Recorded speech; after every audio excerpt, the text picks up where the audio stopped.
Biblia ni hakika. Je, unafikiri Biblia ni kitabu cha aina gani?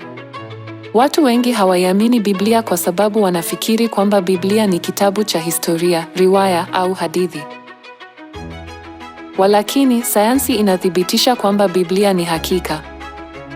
Uthibitisho wa kwanza ni dunia inayoning'inia angani.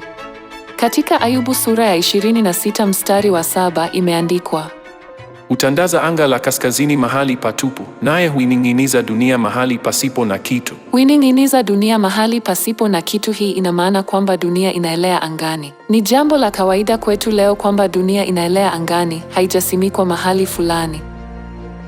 Lakini ukweli huu ulithibitishwa kisayansi lini? Katika karne ya 17 ilithibitishwa kisayansi kupitia sheria ya Newton ya mvutano wa ulimwengu. Biblia inathibitisha kwamba dunia imening'inia mahali pasipo na kitu, maelfu ya miaka kabla ya wanadamu kuithibitisha kupitia sayansi. Kitabu cha Ayubu kiliandikwa takribani miaka 3500 iliyopita katika enzi ya shaba. Biblia inaandika mambo haya yote kabla ya kuthibitishwa kupitia sayansi. Kisha tuangalie mzunguko wa maji. Ayubu sura ya 36 mstari wa 27. Yeye huvuta juu matone ya maji ayachujayo kama mvua kutoka kwenye vijito. Mawingu huangusha chini maji yake, nayo mvua nyingi huwanyeshea wanadamu. Hii ni rekodi ya kibiblia kuhusu mzunguko wa maji. Inarekodi mchakato wa maji kupanda angani, kuwa mawingu na kuanguka chini kama mvua. Basi, wanadamu walielewa mzunguko wa maji kikamilifu lini? Katika karne ya 17, majaribio ya Pierre Perrault na Edme Mariotte yalifunua mzunguko wa maji kwa mara ya kwanza. Walakini, Biblia ilijulisha waziwazi mzunguko wa maji miaka 3500 iliyopita. Ukweli huu wa kisayansi umeweza kurekodiwa katika Biblia kwa sababu Biblia ni neno la Mungu, ambaye aliumba vitu vyote na ni hakika.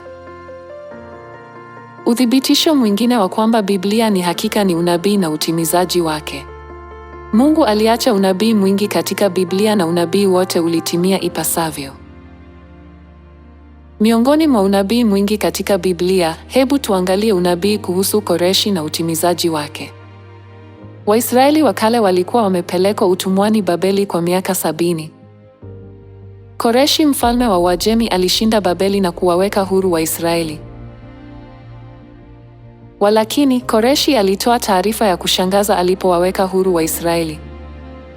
Katika Ezra sura ya 1 mstari wa 2 inasema, Hili ndilo asemalo Koreshi mfalme wa Uajemi, Bwana Mungu wa mbinguni amenipa falme zote duniani.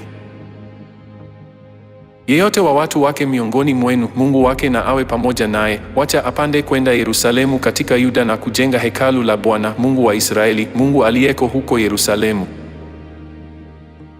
Alikiri kwamba Bwana ndiye Mungu wa mbinguni na kwamba Mungu alimpa falme zote za dunia. Kwa nini mfalme wa mataifa alisema hivi? Ilikuwa ni kwa sababu ya unabii wa Biblia. Biblia tayari ilikuwa imetabiri kuhusu jina lake na mambo ambayo angefanya hata kabla hajazaliwa.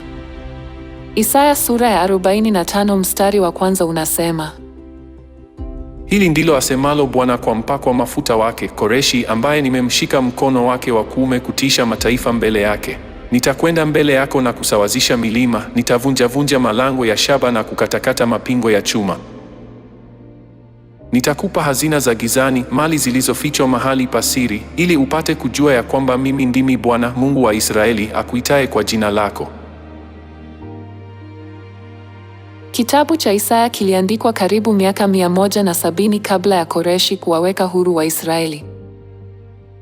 Kama ilivyoandikwa katika kitabu cha Isaya, unabii huo ulitimia miaka 170 baadaye mfalme Koreshi alipowaweka huru Waisraeli. Koreshi hakuwa na chaguo jingine ila kumtukuza Mungu alipoona unabii huo ukitimizwa. Historia hii inashuhudia kwamba Biblia ni neno la Mungu kabisa na ni hakika. Hadi sasa tumethibitisha kwamba Biblia ni hakika kupitia sayansi na unabii. Inamaanisha nini kwamba Biblia ni hakika? Kama Biblia ilivyo hakika, ufalme wa mbinguni ulioandikwa katika Biblia hakika upo. Ufunuo sura ya 21 mstari wa 1. Kisha nikaona mbingu mpya na nchi mpya, atafuta kila chozi kutoka macho yao. Mauti haitakuwepo tena. Biblia inatabiri kwamba ufalme wa mbinguni ambapo hakuna mauti unakuja. Hebu tujitayarishe kwa ajili ya ufalme wa mbinguni unaokuja, tukiwa na imani kwamba Biblia ni hakika.